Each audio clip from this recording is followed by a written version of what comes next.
जय हिंद स्टूडेंट्स, ठीक है ना। आज आपकी क्लास कौन सी है? 6 क्लास, ठीक है ना। 6 क्लास है। और कल मैंने आपको क्या बताया था, क्या पढ़ाया था मैंने? माइटोकॉन्ड्रिया की स्ट्रक्चर पढ़ाई थी, ठीक है ना। माइटोकॉन्ड्रिया का डायग्राम पूरा हो गया था। उसके अंदर आपका मैट्रिक्स में क्या क्या प्रेजेंट होता है ये भी बता दिया था, इंट्रोडक्शन भी दे दिया था। देखिए जस्ट उसका और जो कुछ भाग आपका बचा हुआ है उसी को आगे करते हैं, ठीक है।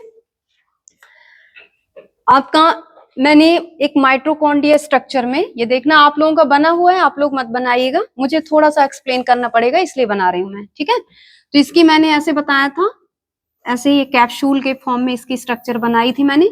ये इसकी आउटर मेम्ब्रेन होती है। माइटोकॉन्ड्रिया डबल मेम्ब्रेन से कवर होता है, मैंने बताया था कल। 2 सेल ऑर्गन्स ऐसे हैं आपके जो डबल मेम्ब्रेन से कवर होते हैं, क्योंकि मेन ऑर्गन जो होंगे उनके अराउंड डबल मेम्ब्रेन होगी, ठीक है ना। जैसे आपका सेल ऑर्गन्स में क्लोरोप्लास्ट मेन सेल ऑर्गन है और माइटोकॉन्ड्रिया भी सेकंड मेन सेल ऑर्गन है, इसलिए इसमें डबल सेल मेम्ब्रेन पाई जाती है। और बाकी कुछ कुछ आपके सेल ऑर्गन ऐसे रहेंगे जिनमें सिंगल मेम्ब्रेन पाई जाएगी, कुछ सेल ऑर्गन ऐसे रहेंगे जो इंटरनल मेम्ब्रेन रहेगी जिसमें, ठीक है ना। और कुछ सेल ऑर्गन्स में आपको ऐसे भी बताऊंगी जो मेम्ब्रेन लेस रहेंगे, जिसमें कोई भी झिल्ली नहीं पाई जाएगी। समझ में आ गया? तो यहाँ माइटोकॉन्ड्रिया हमारा मेन ऑर्गन है क्योंकि रेस्पिरेशन का करता है, और रेस्पिरेशन के थ्रू ही हमें एटीपी मिलती है, और एटीपी के द्वारा ही हमारी पूरी बॉडी चलती है। यदि एटीपी ना हो तो हम लोगों की बॉडी कुछ भी वर्क ना करे। समझ में आ गया? तो इंपॉर्टेंट सेल ऑर्गन की वजह से इसमें डबल मेम्ब्रेन है। इसे हम बोलते थे आउटर माइटोकॉन्ड्रियल मेम्ब्रेन, और ये आपकी थी इनर माइटोकॉन्ड्रियल मेम्ब्रेन। दूसरी हमने बनाई थी ये आपकी इनर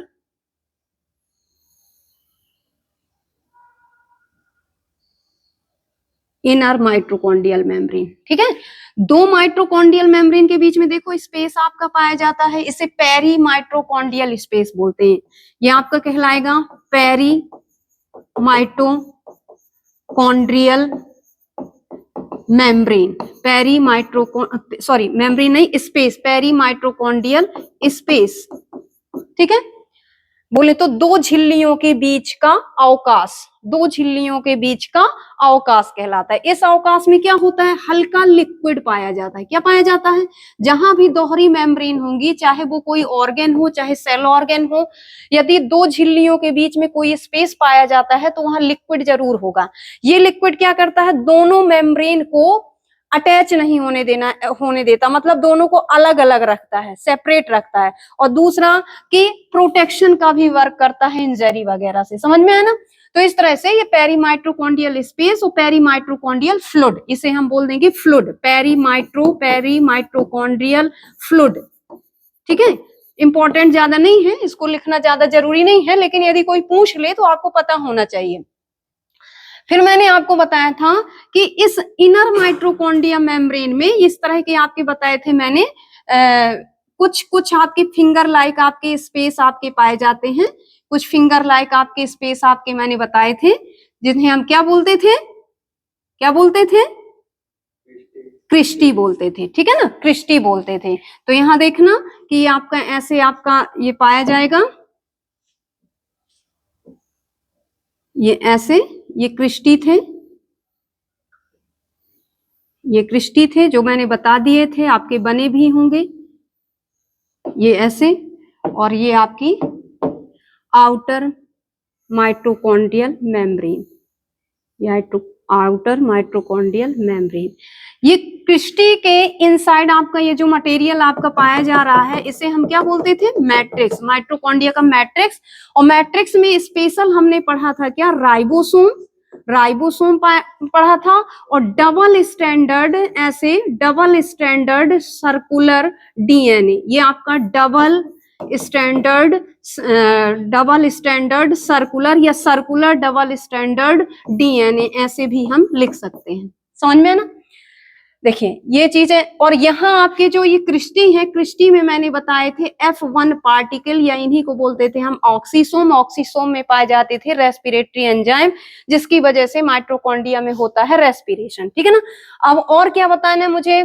ये राइबोसोम, हाँ हाँ, प्रोटीन, चूंकि राइबोसोम है, राइबोसोम प्रोटीन की फैक्ट्री है, प्रोटीन बनाएगा, तो प्रोटीन ऐसे ऐसे रेशों के रूप में ऐसे बनती है, रेशे, ऐसे रेशे, इसलिए आपके छोटे छोटे से ये प्रोटीन फाइबर क्या होते हैं, ये प्रोटीन फाइबर वगैरह होते हैं। समझ में आएगा ना। इस तरह से ये मैंने बताए थे आपको 70S ribosome, 70S ribosome, ribosome. यहाँ एक थोड़ा सा देखना आप, यहाँ मैं जो बता रही हूँ 70S, यदि पूछे माइटोकॉन्ड्रिया में कितने प्रकार के राइबोसोम पाए जाते हैं तो आपको कितना लिखना है, 70S। लेकिन यदि पूछे मैमल्स, मैमल्स लिख ले, एनिमल भी ना लिखे, एनिमल में भी आपके 70S ही पाए जाएंगे। एनिमल में बोले तो आपका जैसे कि आपका फिश है, फ्रॉग है, बर्ड है, कोई स्नैक है, तो ये एनिमल में आते हैं, तो एनिमल में 70S। लेकिन यदि पूछा जाए मैमल्स या कि मनुष्य, मनुष्य की माइटोकॉन्ड्रिया में कितने प्रकार के राइबोसोम पाए जाते हैं, तो आपका ये चेंज हो जाएगा। यहां आप लिखेंगे फिर 55S, 55S, इससे भी छोटा टूट करके हो जाए। दो ही टाइप के होते हैं, 70S और 80S, लेकिन 70S भी डिवाइड होकर के 55S में आ जाता है। और 55S राइबोसोम प्रेजेंट होते हैं मैमल्स, किसमें, मैमल्स माइटोकॉन्ड्रिया में, मैमल्स माइटोकॉन्ड्रिया। इस मैमल्स में गाय, कुत्ता, बिल्ली, मनुष्य, ये सब आपके आ जाएंगे। चार पैर वाले जो होते हैं, जो स्तनधारी जीव होते हैं, वो मैमल्स कहलाते हैं। समझ में है ना। तो इसको साइड में आप लिख लीजिएगा कहीं। और बाकी यदि ये ना लिखे और पूछे कि माइटोकॉन्ड्रिया में कितने प्रकार के पाए जाते हैं, तो आप लिख सकते हो सीधे डायरेक्ट 70S। समझ में आ गया। नेक्स्ट देखना, ये जो डीएनए बताया है, डीएनए की वजह से ही माइटोकॉन्ड्रिया डिपेंड नहीं होता सेल डिवीजन को लेकर के न्यूक्लियस पर। इसमें डीएनए है, डीएनए बोले तो जेनेटिक मटेरियल, ठीक है ना, तो ये अपने ही जैसे अनगिनत माइटोकॉन्ड्रिया को बना सकता है, इसलिए इसे हम बोलते हैं सेमी ऑटोनोमस सेल ऑर्गन। इसमें डीएनए की प्रेजेंट की वजह से mitochondria is called the semi autonomous cell organ, बोले तो अर्ध स्वायत्त अंग, ठीक है ना, अर्ध स्वायत्त अंग, मतलब विभाजन को लेकर के ये केंद्रक पर डिपेंड नहीं है। विभाजन चाहे ये अपनी माइटोकॉन्ड्रिया जितनी भी बना ले, लेकिन बाकी और चीजों का रेगुलेशन न्यूक्लियस करता है। समझ में आ गया ना, डिवीजन बस को छोड़ करके। तो इसे हम सेमी ऑटोनोमस सेल ऑर्गन भी कहते हैं। Mitochondria is also called semi-autonomous cell organ because in a mitochondria matrix present self DNA, ठीक है ना, खुद का डीएनए पाए जाने की वजह से माइटोकॉन्ड्रिया को हम अर्ध स्वायत्त अंग, अर्ध मतलब आधी चीजों पर खुद डिपेंड है और आधी चीजों पर न्यूक्लियस पर डिपेंड है। समझ में आ गया। अब देखिए यहाँ ये तो सब बताई दिए थे मैंने F1 पार्टिकल को। F1 पार्टिकल का जैसे ये बेस है, इस बेस को हम F0 बोलते हैं। ये हो गया इसका नेक, और इसका मेन पार्ट होता है ये हेड। ये हेड में होते हैं रेस्पिरेटरी एंजाइम, ये होते हैं रेस्पिरेटरी एंजाइम, श्वसनीय एंजाइम, जिसकी वजह से माइटोकॉन्ड्रिया श्वसन करता है। तो इसके हेड पोर्शन को बोला जाता है F1, इसलिए इसे F1 डायरेक्ट पार्टिकल भी बोल सकते हैं, या F02 F1 पार्टिकल के नाम से भी जाना जाता है। समझ में आया ना।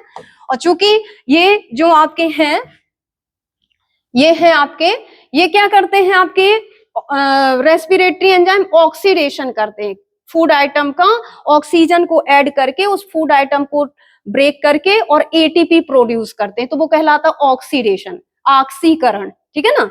ये भोजन का ऑक्सीकरण करता है, ऑक्सीकरण कहलाता है श्वसन क्रिया में। समझ में है ना, तो श्वसन करने का कार्य करता है। समझ में आ गया ये चीज।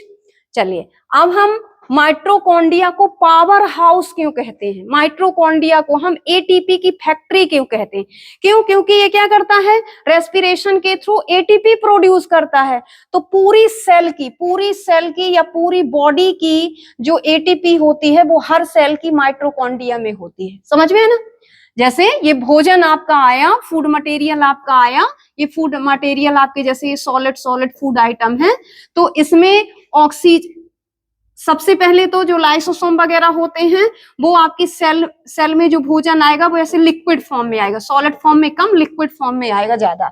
लिक्विड तो है लेकिन अभी इस लिक्विड से एटीपी नहीं निकली हुई है, तो इसमें फिर ये ऑक्सीजन को ऐड करेगा। 6 ऑक्सीजन को किसके प्रेजेंट में? रेस्पिरेटरी एंजाइम, बोले तो ये माइटोकॉन्ड्रिया की प्रेजेंटेशन में जो इसके F1 पार्टिकल आपके हैं, तो ये रिएक्शन करेगा तो आपका C6H12O6 प्लस आपका 6O2 और ये हो जाएंगे एंजाइम, रेस्पिरेटरी एंजाइम जो F1 में है, क्रिस्टी की F1 में आपके हैं, F1 पार्टिकल में ये रेस्पिरेटरी एंजाइम हो। जब एंजाइम रिएक्शन करेंगे तो ये 6CO2 प्लस आपका 6H2O और प्लस आपका बनेगा 36 या 38 ATP।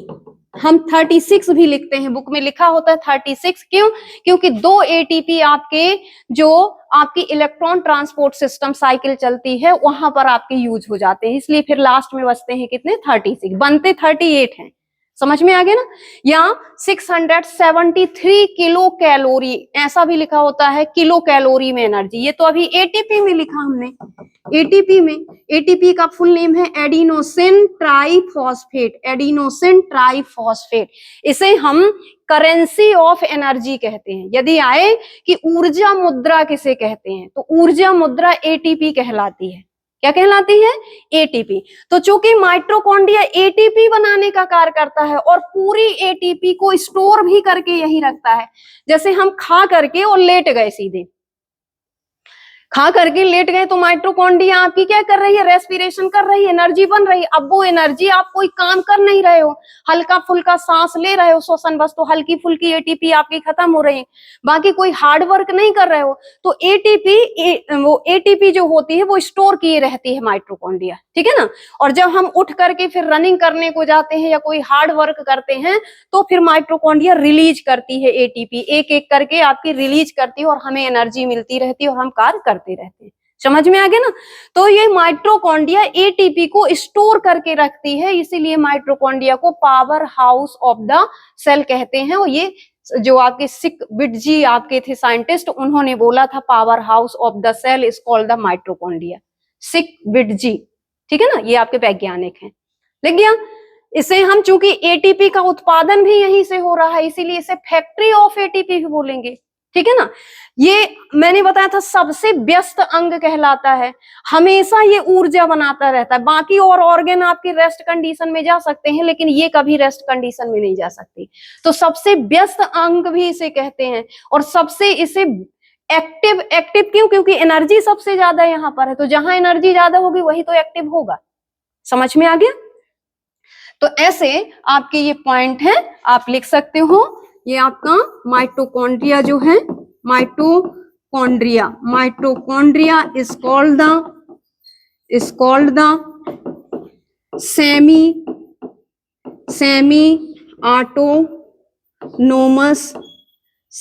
ऑटोनोमस सेल ऑर्गन्स, ठीक है। सेकेंड हम लिख सकते हैं इट इज अ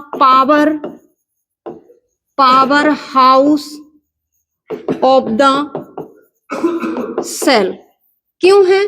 बिकॉज, यहां लिख सकते हो आप, because it store the ATP, ठीक है ना, it store the energy in ATP form, ये एनर्जी को एटीपी के फॉर्म में स्टोर करती है, इसलिए इसे हम क्या कहते हैं? Power house of the cell भी कहते हैं, ठीक है ना। ये लिख सकते हो आप ऐसा, जैसे आ जाए मीन्स में आ जाए, यदि 2 नंबर में आ जाए तो क्या लिखोगे? Because it store the energy in ATP form. ATP का फुल नेम है एडिनोसिन, फिर लिखेंगे हम फिर लिखेंगे हम फॉस्फेट, एडिनोसिन ट्राइफॉस्फेट। मतलब ये क्या है? किसका सिंबल है? ये केमिस्ट्री पढ़ी है ना, क्या है ये? फॉस्फोरस है, ठीक है ना, फॉस्फोरस। यदि फॉस्फोरस सिंगल है, सिंगल जब फास्फोरस आपका साइटोप्लाज्म में आता है तो इसे AMP बोलते हैं। क्या बोलते हैं? AMP, एडिनोसिन मोनो केमिस्ट्री की लैंग्वेज होती है mono, di, tri, tetra, penta, hexa, hepta, octa, nonane, decane, ठीक है ना, इस तरह। तो इस तरह से ये मोनो का मतलब होता है एक, ठीक है ना, कि एडिनोसिन मोनोफॉस्फेट, यहाँ फॉस्फेट आपका एक है। यदि आपका एक फॉस्फेट और जोड़ दिया जाए तो आपका ये बन जाएगा ADP। इसका मतलब क्या है? एडिनोसिन डाई मतलब फॉस्फेरस आपके दो हो गए, एनर्जी थोड़ी और बढ़ गई। एक फॉस्फोरस यदि और जुड़ जाए तो ये कन्वर्ट हो जाएगा ATP, इसे बोलेंगे हम एडिनोसिन ट्राइफॉस्फेट। अब आप चाहो कि एक और ATP इसमें जोड़ दो तो अब नहीं जुड़ेगी, क्योंकि एनर्जी की जो हाई लिमिट होती है, फॉस्फोरस के ऐड होने की जो लिमिट होती है वो 3 ही होती है। फिर से आपका अगेन यदि फॉस्फोरस है तो वो AMP बनेगा, फिर दूसरा जोड़ेगा, फिर नई एक ATP बन जाएगी। समझ में ना? जैसे एक गुल्लक होता है ना, तो उसमें एक लिमिट तक ही हम पैसा डाल सकते हैं, उसके बाद ज्यादा डालोगे तो दूसरा गुल्लक खरीदना पड़ेगा यदि भर जाएगा तो। ठीक है, समझ में आ गया ना? तो ये हो गया ATP। ATP को आप लिख सकते हो करेंसी ऑफ एनर्जी।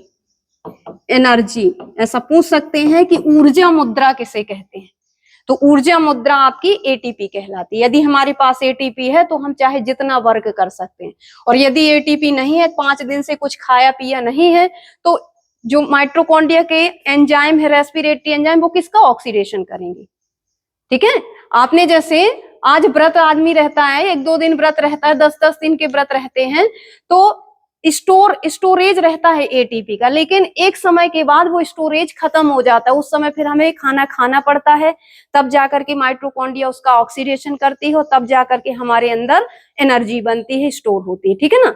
तो एक दिन तो ठीक है, जैसे कल खाया था, आज अभी कुछ ना कुछ एनर्जी है इसलिए अभी चल रहा है, और पता चलेगा इस तरह हम 2-3 दिन यदि नहीं खाएं तो बॉडी गिरने लगेगी। क्यों? क्योंकि एनर्जी नहीं है। ठीक है, ये हो गया। और इसे मैंने क्या बोला, इस तरह आपके पॉइंट बन जाएंगे, ये 2-3 पॉइंट। पावर हाउस भी बोल दिया मैंने। ठीक है, इसे हम क्या बोलते हैं? It is a busy and active cell organs, ये भी इसे बोलते हैं हम। ये सबसे व्यस्त और सबसे सक्रिय आपका सेल ऑर्गन होता है। ठीक है, it is also called the factory of ATP या इंडस्ट्री ऑफ ATP। ठीक है, ये हो गए आपके पॉइंट। नेक्स्ट हम बोलेंगे फंक्शन। इसके फंक्शन क्या है? Right the function of mitochondria. तो माइटोकॉन्ड्रिया का मेन फंक्शन क्या बताया मैंने? ऑक्सीडेशन करना, बोले तो रेस्पिरेशन करना। ऑक्सीडेशन या रेस्पिरेशन एक ही चीज है, तो आप लिख सकते हो यहाँ रेस्पिरेशन किसका? रेस्पिरेशन फूड आइटम का। इन अ सेल के अंदर फूड आइटम का क्या करता है? रेस्पिरेशन करता है।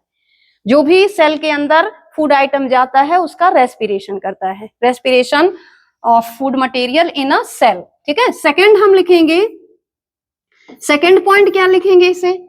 ये एग पढ़ा, एग देखा है ना कभी? कोई ऑमलेट वगैरह खाता होगा कोई एग। ठीक है, तो जब हम एग को तोड़ते हैं तो उसके अंदर से एक पीला पीला लिक्विड निकलता है, वो क्या कहलाता है? यॉक। क्या कहलाता? पीतक द्रव, हिंदी में बोलते हैं उसे पीतक द्रव।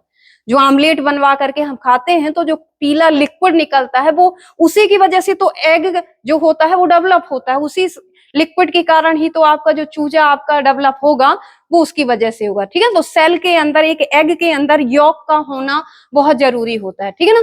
तो उस यॉक फॉर्मेशन में भी आपका क्या करेगा? माइटोकॉन्ड्रिया हेल्प करेगा। यदि सेल के अंदर माइटोकॉन्ड्रिया एनर्जी न बनाए तो उस एनर्जी की वजह से यॉक की ग्रोथ ना हो, यॉक आपका थोड़ा सा अमाउंट में रह जाए। यदि एनर्जी रहेगी तो यॉक में वृद्धि होगी। समझ में आना? तो यॉक फॉर्मेशन, ये लिख सकते हैं हम यॉक, जिसे हम बोलते हैं पीतक द्रव। अंडे में पाया जाता है ये पीतक द्रव का निर्माण करता है। Yolk formation in a egg cell, ठीक है। यदि एनर्जी नहीं होगी तो अंडा जो कैसे ग्रोथ करेगा, और अंडा ग्रोथ नहीं करेगा तो यौक भी आपका नहीं बढ़ेगा। समझ में आ गया ना। थर्ड क्या लिख सकते हैं हम, थर्ड ये क्या करता है, जेनेटिक मटेरियल को एक माइटोकॉन्ड्रिया से दूसरी माइटोकॉन्ड्रिया में ट्रांसफर कर रहा है, कई माइटोकॉन्ड्रिया बना रहा है। तो transfer of genetic material one mitochondria to second mitochondria, या transfer to genetic material in a cytoplasm, cytoplasm में ही माइटोकॉन्ड्रिया पाई जाती है, तो साइटोप्लाज्म में जेनेटिक मटेरियल का ट्रांसफर करती है ये। ठीक है, ये लिख सकते हैं हम, ट्रांसफर ऑफ ये जेनेटिक मटेरियल, जेनेटिक मटेरियल बोले तो DNA and RNA, DNA and RNA का ट्रांसफर करती है, transfer of genetic material in a cytoplasm, in a cytoplasm या न्यू माइटोकॉन्ड्रिया भी लिख सकते हो आप। ठीक है, यहां पर होती है आपकी माइटोकॉन्ड्रिया फिनिश। माइटोकॉन्ड्रिया का क्या इंट्रोडक्शन है, किस साइंटिस्ट ने इसको डिस्कवर किया है, क्या इसकी स्ट्रक्चर है। ठीक है, जिसमें से क्रिस्टी मैंने बताए हैं आपके, वो सबसे इंपॉर्टेंट है। ठीक है, एक आपकी जो ये आउटर लेयर बताई थी ना मैंने, ये आउटर लेयर में भी कुछ आपके स्पेशल पार्टिकल पाए जाते हैं, जिन्हें हम पार्टिकल ऑफ पारनास बोलते हैं। पारनास, पार्टिकल्स ऑफ पारनास के कण, पारनास ये कहलाते, पार्टिकल ऑफ पारनास। ठीक है, आपको लिखना हो लिख लीजिए। बाकी आउटर मेम्ब्रेन भी छोटे छोटे पार्टिकल से घिरी होती है, इन छोटे पार्टिकल को हम बोलते हैं पार्टिकल ऑफ पारनास या पारनास यूनिट। ठीक है, चले आगे, चलिए नेक्स्ट देखते हैं हम, next cell organ Golgi body, Golgi body, Golgi body या गोल्गी काय, हिंदी में हम बोलते हैं गोल्गी काय। गोल्गी एक वैज्ञानिक नाम है, गोल्गी एक वैज्ञानिक नाम, व्यक्ति का नाम है ये। ठीक है, कैमेलियो गोल्गी, सी गोल्गी ने इन 1898 में, इन 1898 में जो सी गोल्गी थे, सी गोल्गी, सी का मतलब है यहाँ कैमेलियो, कैमेलियो, कैमेलियो। ठीक है, सी गोल्गी या सीधे गोल्गी बस लिख सकते हो, कोई गोल्गी ने इन 1898 में गोल्गी डिस्कवर द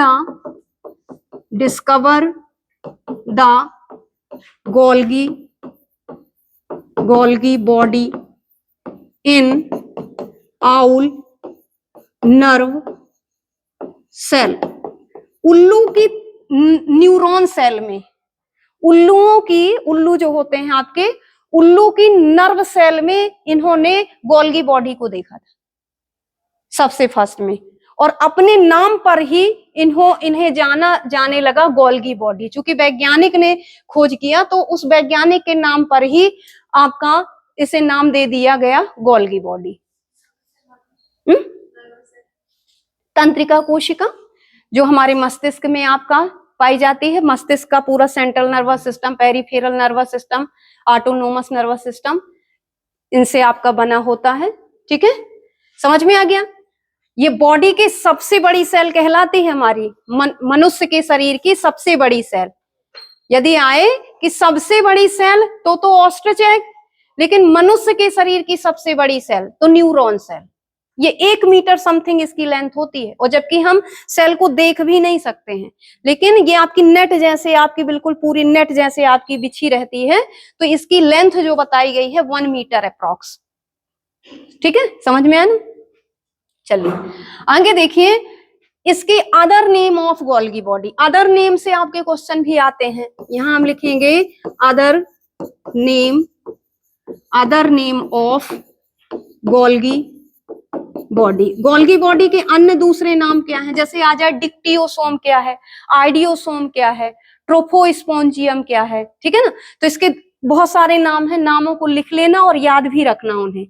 तो लिखना, फर्स्ट नेम है इसका, फर्स्ट नेम लिखें हम, गोल्गी बॉडी लिखा है, इसे हम गोल्गी एपरेटस भी बोल सकते हैं, एपरेटस, गोल्गी एपरेटस यू बना है, गोल्गी एपरेटस, सेकंड बोल सकते हैं हम Golgi complex, Golgi complex, Golgi body, ये तीन तो गोल्गी गोल्गी से ही नाम है, ठीक है। फिर लिखेंगे हम थर्ड लिखेंगे हम dictyosome, dictyosome, dictyosome, DICTEOSOME, dictyosome. Hindi में भी लिख सकते हो, आप लोगों को इंग्लिश में नहीं लिखना हो तो हिंदी में नाम लिख लीजिए डिक्टियोसोम, ठीक है, डिक्टियोसोम। नेक्स्ट लिखना dictyosome, idiosome, idiosome, dictyosome, idiosome. Fifth लिखना बेकर्स बॉडी, बेकर्स, ये एपिस्ट्रॉफ है, Baker's body, Baker's body, dictyosome, idiosome, D बना है, ये डी है, ये बेकर्स बॉडी, हटाएं इसे। और फर्स्ट लिखा है गोल्गी एपरेटस, ठीक है ना, उपकरण हिंदी में बोलते हैं गोल्गी उपकरण। गोल्गी कॉम्प्लेक्स का मतलब क्या है, एक समूह, 3-4 पार्ट मिलकर के समूह में इकट्ठे होकर के बनाते हैं बॉडी इसकी। तो गोल्गी कॉम्प्लेक्स, गोल्गी एपरेटस और गोल्गी बॉडी, और यहां फिर हम लिखेंगे डिक्टियोसोम, आइडियोसोम, बेकर्स बॉडी, ठीक है ना। और देखना आगे, हटाएं इसे। हाँ, नेक्स्ट लिखना 6 में ट्रोफोस्पोंजियम, ट्रोफोस्पोंजियम, स्पोंजियम, ट्रोफोस्पोंजियम, ट्रोफोस्पोंजियम लिख गया। लाइपोकॉन्ड्रिया, लाइपोकॉन्ड्रिया,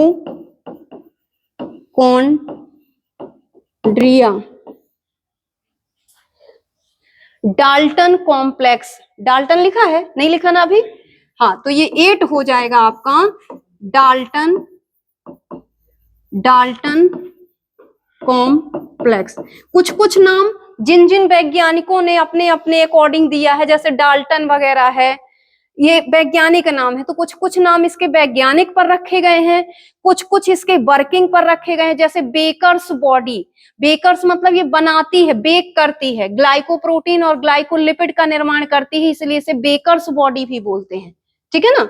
तो इस तरह कुछ नाम इसके फंक्शन बेस पर और कुछ नाम इसके वैज्ञानिक नेम पर रखे गए हैं।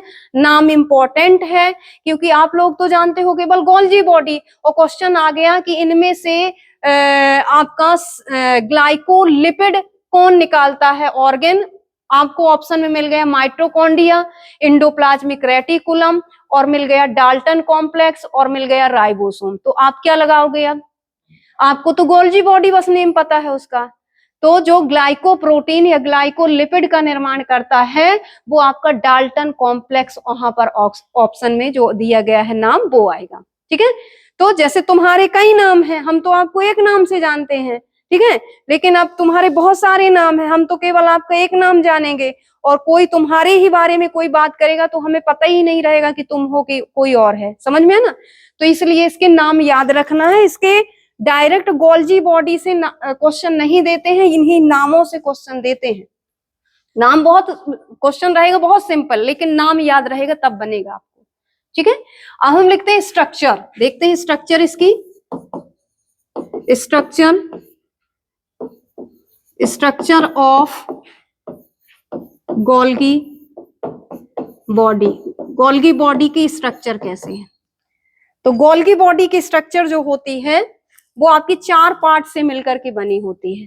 फर्स्ट लिखना सिस्टर्नी, सिस्टर्नी, सिस्टर्नी को हम बोलते हैं चपटी नलिकाएं या चपटे कोष, चपटे कोष या नलिकाएं भी लिख सकते हैं, कोष या नलिकाएं, ठीक है, सिस्टर्नी। दूसरा है टिब्यूल्स,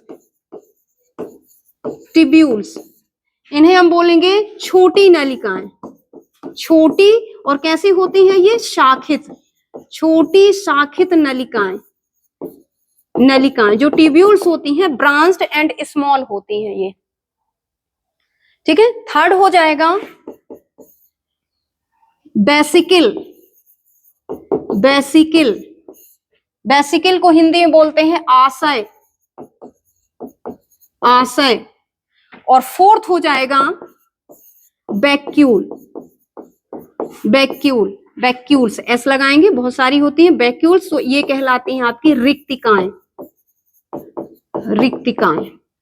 ऐसे 4 पार्ट से मिलकर के गोल्जी बॉडी की स्ट्रक्चर बनती है, ठीक है ना। ये 4 पार्ट लिख लीजिए, फिर मैं डायग्राम समझाती हूँ। आपके जो यहाँ पर मैं गोल्जी बॉडी पढ़ा रही हूँ, अभी मैं बताऊंगी इंडोप्लाज्मिक रेटिकुलम भी। यदि क्वेश्चन आए कि गोल्जी बॉडी और इंडोप्लाज्मिक रेटिकुलम में कितनी मेम्ब्रेन पाई जाती, कैसी मेम्ब्रेन वाले ये ऑर्गन है, तो आपकी कैसे हैं, इंटरनल मेम्ब्रेन वाले ये सेल ऑर्गन कहलाते हैं, ठीक है। बोले तो इनकी झिल्लियां अंदर की ओर जाती हैं, इसलिए इन्हें हम आंतरिक झिल्ली वाले सेल ऑर्गन बोलेंगे, गोल्जी बॉडी को और ईआर को, ठीक है। हटा दे, लिख गया सभी का। चलिए अब देखिए डायग्राम हम बनाएंगे।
से बना लेंगे डायग्राम।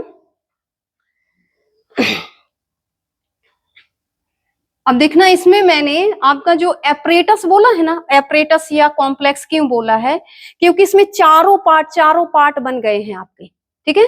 कैसे, ये जो आपके ये देखो, ये वन, ये ऐसे ऐसे ये ट्यूब बनाई है मैंने ऐसे चपटी सी, ये कहलाएगी वन ट्यूब, ठीक है ना।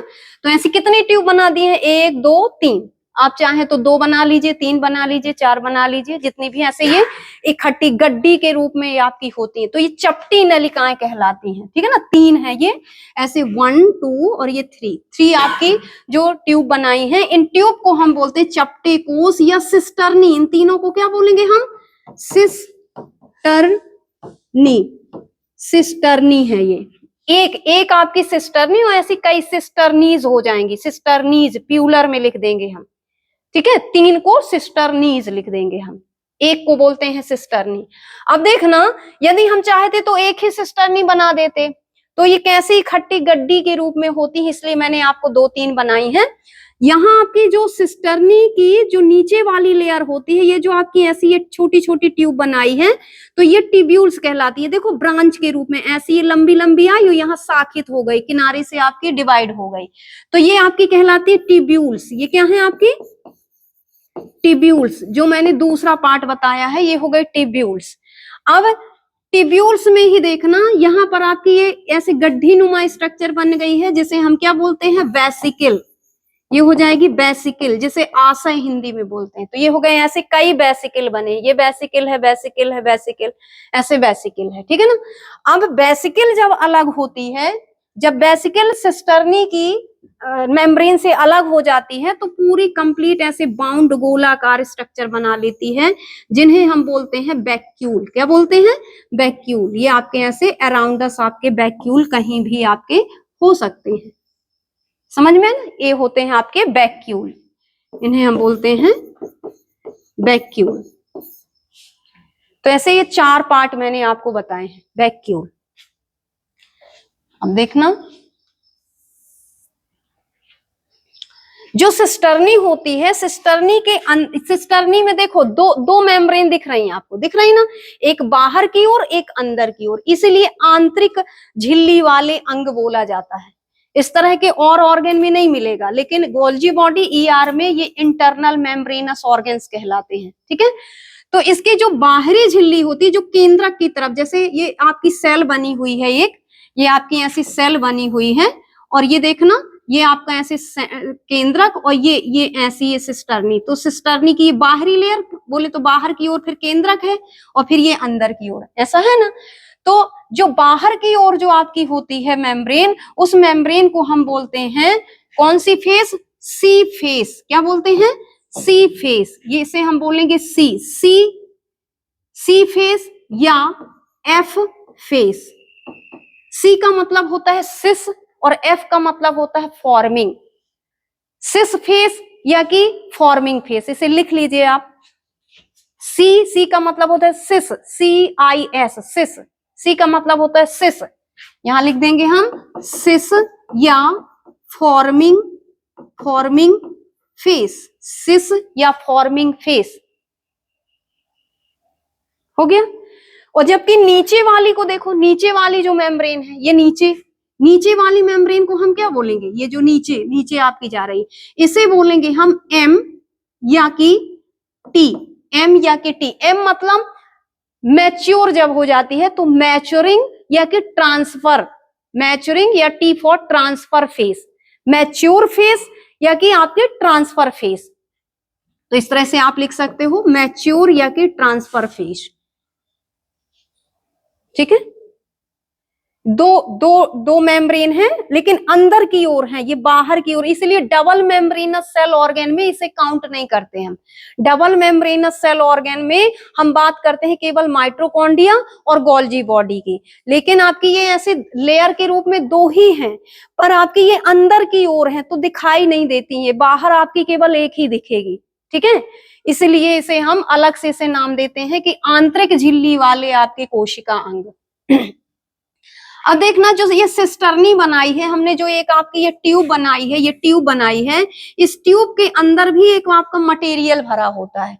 इस मटेरियल को क्या कहते हैं? देखना, ये आपका मटेरियल, यहां पर मैं ये डार्क सा आपका करके ये मटेरियल भरती हूँ। ये ऐसे आपका ये इसके अंदर, जैसे माइटोकॉन्ड्रिया के अंदर मैट्रिक्स होता है ना, वैसे गाढ़ा सा हर सिस्टर्नी के अंदर इसका खुद का एक मटेरियल पाया जाता है, जिसे हम नोड्स बोलते हैं। क्या बोलते हैं? नोड्स। ये आपका नोड्स पाया जाता है। तो एक सिस्टर्नी में ये भर गया, फिर आपकी ये दूसरी सिस्टर्नी आई, तो दूसरी सिस्टर्नी में भी आपका ये नोड्स भरा जाएगा। ये दूसरी सिस्टर्नी में नोड्स हो गया, ठीक है। और इसी तरह आपका ये थर्ड सिस्टर्नी में भी आपका नोड्स हो गया। ये थर्ड सिस्टर्नी में भी आपका ये नोट्स हो गया। ऐसे डार्क करके आप लोग बना सकते हो। तो नोट्स क्या है? नोट्स दो जगह आप देखोगे, NODE, बिल्कुल यही नाम लिखेंगे हम। ये आपका नोट्स कहलाएगा, नोड, NODE। और चूंकि कई सिस्टर्नी में तो नोट्स लिख सकते हैं, नोट्स। 1 2 3 सिस्टर्नी भरा तो नोट्स। ये नोड क्या है? ये नोड और इंटर नोड आपके स्टेम में भी पाए जाते हैं, जिन्हें हम संधि और पर्व संधि के नाम से सुना है ना, कि एक तने की स्पेशल मतलब एक तने का स्पेशल कैरेक्टर क्या है? यदि आ जाए तने का मुख्य लक्षण लिखिए। प्लांट में हम पढ़ते हैं ना, जड़, तना, पत्ती, फूल, फल, ये। तो यदि आ जाए एक तने का मुख्य लक्षण क्या है, किसे बोलोगे आप? तना। जैसे आलू, अदरक क्या है आपका? तना। क्यों कहा आपने इसको कि ये तना है? क्योंकि तने के रूप में परिवर्तित क्यों हो जाता है? हमने आलू, और ऐसे तो प्लांट मिलेगा तो प्लांट के उसके लंबे पार्ट को आप बता दोगे कि ये तना है, लेकिन आलू और अदरक को भी तना ही बोलते हैं ना। अरवी है, और वो आपका घनकंद वगैरह क्या होता है, ये सब आपका वो होता है, एक बड़ा सा होता है, ठीक है ना। हाँ, तो वो भी आपका तने में ही आता है, ठीक है। तो क्यों क्यों बोलते हैं इसे तना? तने की एक स्पेशल क्वालिटी क्या है?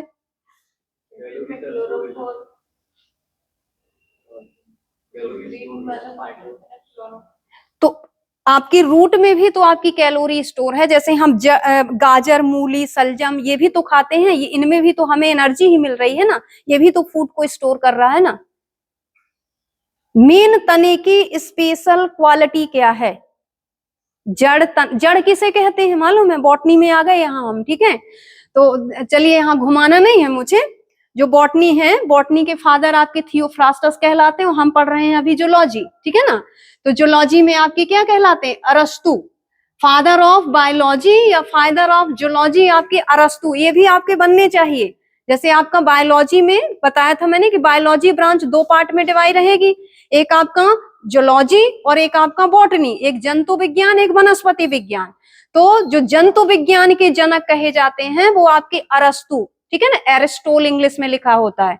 और जो प्लांट से रिलेटिव चीजें हम पढ़ते हैं उनकी स्टडी की है किसने? थियोफ्रास्टस ने। तो फादर ऑफ बॉटनी कहे जाते हैं आपके कौन? थियोफ्रास्टस। समझ में है ना। और यदि आप फादर ऑफ बायोलॉजी कौन है? जीव विज्ञान के जनक कौन है? तो अरस्तु ही है। और यदि आए कि बायोलॉजी शब्द, जीव विज्ञान शब्द किसने दिया है? तो आपके वैज्ञानिक है एक जिसने आपका जैव विकासवाद को बताया था, लेमार्क और टेवीरेनस, दो वैज्ञानिक ने मिलकर के जीव विज्ञान शब्द दिया है। ऐसे भी क्वेश्चन आ सकते हैं कि जीव विज्ञान शब्द किसने दिया? तो लेमार्क एंड टेवीरेनस, लिख लीजिए आप, ये पॉइंट स्पेशल है ये। तो यहां मैं बता रही हूं आपको, देखो ये नोड की वजह से मैं आपको बता रही हूँ कि आप परेशान मत होना। जो एक स्टेम होता है, गन्ना सबने खाया है, गन्ना तो देखा है ना, ठीक है। तो गन्ने में देखा होगा ऐसे एक गांठ आपकी पाई जाती है ना, ये गांठ होती है। इन्हीं को हम बोलते हैं क्या? नोड। क्या बोलते हैं? नोड। संधि। क्या बोलते हैं? संधि। हिंदी में क्या बोलते हैं? संधि। नोड बोले तो संधि। और दो नोड, जैसे ये नोड हो गया और ये नोड, तो दो नोड के बीच का पार्ट आपका क्या कहलाता है? इंटर नोड, जिसे हम बोलते हैं पर्व संधि। इंटरनोड, ये हो गया आपका इंटरनोड। समझ में आ गया ना, ये इंटरनोड लिखा है, पर्व संधि जिसे हम बोलते हैं। जो आपका नोड होता है, नोड की स्पेशल क्वालिटी आपकी स्टेम में ही नोड पाए जाते हैं, रूट में नहीं पाए जाते। और जब नोड आपके स्टेम में होते हैं तभी इसी भाग से आगे चल करके ये लीफ वगैरह, आपकी लीफ निकलती है, ब्रांच निकलता है, लीफ से फिर आगे फ्लावर खिलेगा, फ्लावर से फिर फ्रूट बनेगा। समझ में आया ना। यदि नोड ना हो तो आपकी लीफ या ब्रांच का प्रोडक्शन ही ना हो, लीफ और पत्ती बने ही नहीं। समझ में ना। तो स्टेम की एक स्पेशल क्वालिटी है कि वहां से लीफ, ब्रांच या कि नया स्टेम बनने लगता है। समझ में आ गया ना। तो आलू अदरक को इसलिए बोलते हैं कि आप देखना, आलू आप घरों में रखे रहो, उसे जमीन भी मत आप डालो, देखो 10, 15, 20 दिन बाद उसके हरा हरा आपकी जो आलू की ये आंखें होती हैं, ये आंखें सी आपकी दिखाई देती हैं, ब्लैक सी। इसी को बोलते हैं हम नोड। क्या बोलते हैं? नोड। जैसे आपका अदरक बना होता है ऐसे, ये अदरक, तो अदरक में ऐसे लाइन सी आपकी दिखेंगी, गांठे सी दिखेंगी ना। तो यहाँ आप ये अदरक को आप जमीन के अंदर रख दीजिए, नमी मॉइस्चर मिलने पर यहाँ से अदरक का आपका लीफ आपकी निकलने लगेंगी, न्यू ब्रांच के रूप में आपका आ जाएगा। तो एक तने की स्पेशल क्वालिटी है, आप ये नहीं बताना कि तना आपका ऊपर की ओर बढ़ता है, ये भी स्पेशल क्वालिटी नहीं। तने की स्पेशल क्वालिटी है कि उसमें नोड और इंटर नोड पाए जाते हैं, और नोड की वजह से ही एक नई ब्रांच, नई लीफ का प्रोडक्शन होता है। समझ में आ गया। हाँ, तो प्याज वगैरह में रूट पाई जाती है, जो एडवेंटिटुअस रूट, उसके नीचे गुच्छे जो होते हैं ना। कैसे? वो बल्ब के रूप में बल्बस पार्ट आता है आपका, और नीचे उसकी रूट भी आपकी दी गई होती है। नीचे आप जो काट के फेंक देते हो ना, वहां रूट भी आपकी पाई जाती है, ठीक है ना। वो भी आपका आ जाएगा उसमें, जो हम खाते हैं स्टोरेज पार्ट आपका है वो उसमें आ जाएगा। तो यहाँ अभी हम बात कर रहे हैं वहां पर नोड की, और यहाँ भी आपका ये नोड शब्द दिया गया है। तो ये चूंकि इसका जेनेटिक मटेरियल है, ये जो सेल में पढ़ रहे हैं साइटोलॉजी में ये नोड, और वो आपका प्लांट में है नोड। तो आप क्वेश्चन देखना कि नोड आपका क्या पूछ रहा है। यदि प्लांट से रिलेटिव है तो फिर आपको स्टेम लिखना है, और यदि साइटोलॉजी में ऐसा आपका गोल्जी बॉडी, राइबोसोम, माइटोकॉन्ड्रिया इस तरह दिया है और नोड किस में पाए जाते हैं और आपके सेल ऑर्गन दिए गए हैं, तो फिर आप गोल्जी बॉडी लगाओगे। समझ में आ गया? तो इस तरह से अब देखना यहां पर कि ये गोल्जी बॉडी जो होती है कैसे कार्य करती है, ये आपकी ये कैसे कार्य करेगी। ठीक है, ये देखना इसमें नोड का फंक्शन ये है कि नोड यदि ना हो तो ये इसका एक सेमी लिक्विड मटेरियल है ना, जैसे माइटोकॉन्ड्रिया के अंदर माइटोकॉन्ड्रिया फूली रहती है, जीवित अवस्था में रहती है, क्यों? क्योंकि उसके अंदर मैट्रिक्स है। सेम इसी तरह गोल्जी बॉडी को भी एक तरल चाहिए कि नहीं चाहिए, तो इसका ये गाढ़ा चिपचिपा सा ये भरा होता है, तो इसे हम बोलते हैं नोड। ठीक है, जैसे हमारी बॉडी में आपका क्या है, ब्लड है, ब्लड लिम्फ वगैरह है कि नहीं है। यदि ब्लड बॉडी से पूरा निकाल दिया जाए तो अभी सूख जाएगी बॉडी, खत्म हो जाएंगे। ठीक है, तो किसी न किसी भी ऑर्गन को जिंदा रखने के लिए सेमी लिक्विड मटेरियल का होना जरूरी होता है, तो ये आपका नोड है उसका। क्लियर? अब देखना, अब आपका जो ये सी फेस और आपका एम फेस है, इसका क्या कार्य है इसको देख लेना। यहां देखना, बिल्कुल छोटी सी सेल की तरफ ध्यान रखना आप। ये मैंने आपकी एनिमल सेल बनाई, ये आपकी ऐसी ये गोल्जी बॉडी है। ठीक है, ये आपका न्यूक्लियस है, ये आपकी इंडोप्लाज्मिक रेटिकुलम है, ये इंडोप्लाज्मिक रेटिकुलम है। समझ में आ गया ना? कार्य कैसे होता है इसमें, कार्य कैसे होता है देखना। इंडोप्लाज्मिक रेटिकुलम जो होती है हमेशा लगातार सीक्रेट करती रहती है एक लिक्विड का, जिसे हम बोलते हैं प्रोटीन या कि lipid. Secretion of simple protein and simple lipid किसके थ्रू होती है? बाय ER के through. Endoplasmic reticulum secret the protein and lipid. ठीक है ना? अब इसी प्रोटीन और लिपिड को एब्जॉर्ब करती है गोल्जी बॉडी की कौन सी फेस? सी फेस। सी फेस, जैसे आपका ये प्रोटीन और लिपिड है, ये आपका एब्जॉर्ब करेगा गोल्जी बॉडी की कौन सी? सी फेस। सी फेस के थ्रू आपका ये आ गया प्रोटीन और प्लस आपका ये लिपिड आ गया। ठीक है, समझ में है ना? जो आपका ये नोड पार्ट है, ये आपका कैसा होता है? मीठा पदार्थ होता है। मीठा बोले तो आपका ग्लूकोज, ग्लूकोज कंटेन है इसमें, कार्बोहाइड्रेट कंटेन है। समझ में है ना? इस प्रोटीन और लिपिड के साथ में ये ग्लूकोज और ऐड हो गया। ऐड हो करके जैसे ये फर्स्ट सिस्टर्नी, सेकंड सिस्टर्नी, ये सिस्टर्नी में जैसे आपका ये आया, तो ये कन्वर्ट कर देगा इसे प्रोटीन प्लस आपका यदि ग्लूकोज मिल गया तो ये हो जाएगा ग्लाइको। क्या हो जाएगा? Glyco protein. ये और ज्यादा अच्छा पदार्थ बन जाएगा। प्रोटीन तो एनर्जेटिक था ही, साथ में ग्लूकोज भी मिल जाएगा तो ये बेस्ट बन जाएगा। सेम इसी तरह लिपिड प्लस ग्लूकोज, तो ये हो जाएगा ग्लाइकोलिपिड। समझ में है ना? तो इस तरह गोल्जी बॉडी प्रोटीन और लिपिड को ग्लाइकोप्रोटीन और ग्लाइकोलिपिड में कन्वर्ट करके ये आप ट्रांसफर करती है अपनी टी फेस के द्वारा। तो ये टिब्यूल्स ट्रांसफर करेंगे, तो पहले ये बेसिकल में भरेगा, ये बेसिकल में भरेगा, ये बेसिकल धीरे धीरे ऐसे सक्रिय हो करके और इससे अलग हो जाएगी, तो अलग हो करके ऐसे ये पूरी बंद हो जाएगी और इस तरह से प्रोटीन, ग्लाइकोप्रोटीन और ग्लाइकोलिपिड इस तरह से पैक हो जाएगा। ये आपका कहलाएगा क्या? वैक्यूल हो जाएगा। समझ में है ना? वैक्यूल। जैसे कोई भी मेम्ब्रेन ये खुल जाए तो इसमें फिर से अपने आप को क्या करने की, रिपेयर करने की क्षमता होती है। रिपेयर करने का वर्क कौन करता है? रिपेयरिंग ऑफ बॉडी कौन करती है? प्रोटीन। हमारी बॉडी में जो प्रोटीन होती है, सेल में जो राइबोसोम प्रोटीन बनाता रहता है, तो कहीं भी मेम्ब्रेन यदि टूट फूट जाती है तो फिर से उसे बंद कर देता है, कवर कर देता है। समझ में आ गया ना? तो इस तरह से ये हो जाएगी आपका वैक्यूल। तो वैक्यूल में आपका ग्लाइकोप्रोटीन, ग्लाइकोलिपिड और कुछ आपके एंजाइम भी आपके इसमें बनाता है गोल्जी बॉडी, कुछ डाइजेस्टिव एंजाइम भी बनाता है। तो इस तरह से ये आपका वैक्यूल में पैक हो गया। और वैक्यूल के चारों तरफ कैसी मेम्ब्रेन है? Single membrane. तो सिंगल मेम्ब्रेनस बाउंड इस स्ट्रक्चर को एक तरह से वैक्यूल भी बोल सकते हैं। और इसमें ग्लाइकोप्रोटीन, ग्लाइकोलिपिड के साथ साथ सम डाइजेस्टिव एंजाइम भी होते हैं, सम डाइजेस्टिव एंजाइम भी होते हैं। और जहां भी डाइजेस्टिव एंजाइम होते हैं वो सेल ऑर्गन कौन कहलाता है? डाइजेशन का वर्क कौन सा करता है आपका? सेल में सेल ऑर्गन मैंने कई बताए थे आपके। तो डाइजेशन का वर्क कौन करता है एक सेल में? हाँ, लाइसोसोम। पीछे से आवाज आई, लाइसोसोम। लाइसोसोम, इसे एक तरह से लाइसोसोम भी बोल सकते हैं हम। क्या बोल सकते हैं? लाइसोसोम। क्यों? क्योंकि डाइजेस्टिव एंजाइम आ गए हैं यहाँ पर।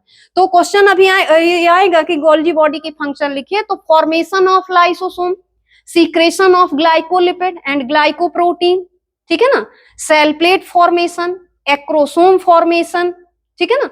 इस तरह से कई फंक्शन आपके गोल्जी बॉडी के आ जाएंगे और ये हो जाएगी आपकी स्ट्रक्चर। समझ में आई है? ये सी फेस के थ्रू मटेरियल को लेता है, उसे सिंपल प्रोटीन लिपिड को ग्लाइकोप्रोटीन ग्लाइकोलिपिड में और सम एंजाइम में कन्वर्ट करके अपनी इस टी सरफेस, जैसे यहाँ यहीं पर भी हम ट्यूब्यूल्स बना सकते थे, वेसिकल बना सकते हैं, हमने नीचे बना दिया आपका। तो जैसे ये सी फेस है, सी फेस से आएगा और फिर ये ट्रांस फेस से आपका ये क्या कर देगा, अपनी बॉडी से अलग कर देगा। तो ये वैक्यूल के फॉर्म में ये पूरा मटेरियल पैक हो जाएगा, ठीक है।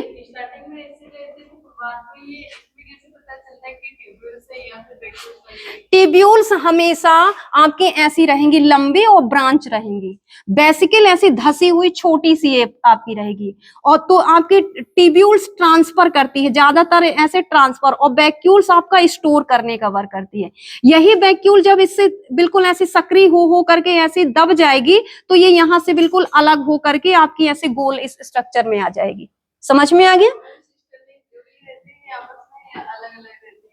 सिस्टर्नी आपकी अटैच रहती हैं, ये आपकी ऐसे आप अटैच कर दे सकते हो, ये आपकी ऐसे जुड़ी रहती हैं। सिस्टर्नी आपकी ऐसे अटैच रहती हैं, ऐसे गड्डी के जैसे सिक्के रख दो एक के ऊपर एक, तो वो क्या है, एक तरह से थोड़ी सी अटैच है। जब हम अलग अलग करेंगे तब फिर वो होंगे सेपरेट। समझ में ना? तो ऐसे, तो ये हो गई आपकी स्ट्रक्चर, ठीक है। फंक्शन लिखवा दें फटाफट, 3-4 हैं फंक्शन इसके, लिख लोगे? लिख लो, नहीं तो बोलती जा रही हूं मैं, फटाफट लिख लो। क्या है? वैक्यूल्स को ही हम लाइसोसोम फिर बोलने लगते हैं आगे चल करके। तो फर्स्ट लिखना function of the Golgi body. First लिखना secretion of glycoprotein and glycolipid. Second लिखना एंड सम, हाँ, ये ग्लाइकोप्रोटीन और ग्लाइकोलिपिड का क्या करती है? स्त्रावण करती है, सीक्रेशन करती है, ठीक है ना, निकालती है। सेकंड लिखना लाइसोसोम का निर्माण करती है, लाइसोसोम का निर्माण करती है, ठीक है। थर्ड लिखना प्लांट सेल में, पादप कोशिका में कोशिका विभाजन का कार्य करती है, सेल प्लेट बनाती है वहां पर, फॉर्मेशन ऑफ सेल प्लेट। पादप कोशिका में, हाँ, पादप कोशिका में, जंतु में नहीं, पादप कोशिका में ये सेल प्लेट का निर्माण करती है, जिससे कोशिका विभाजन होता है।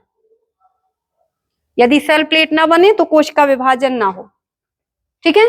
थर्ड लिखना एक्रोसोम का निर्माण करती है, एक्रोसोम का निर्माण करती है। ये स्पर्म सेल में होता है आउटर कवरिंग, तो ये स्पर्म सेल में गोल्जी बॉडी ही कन्वर्ट हो जाती है एक्रोसोम में, ठीक है। तो एक्रोसोम का निर्माण करती है।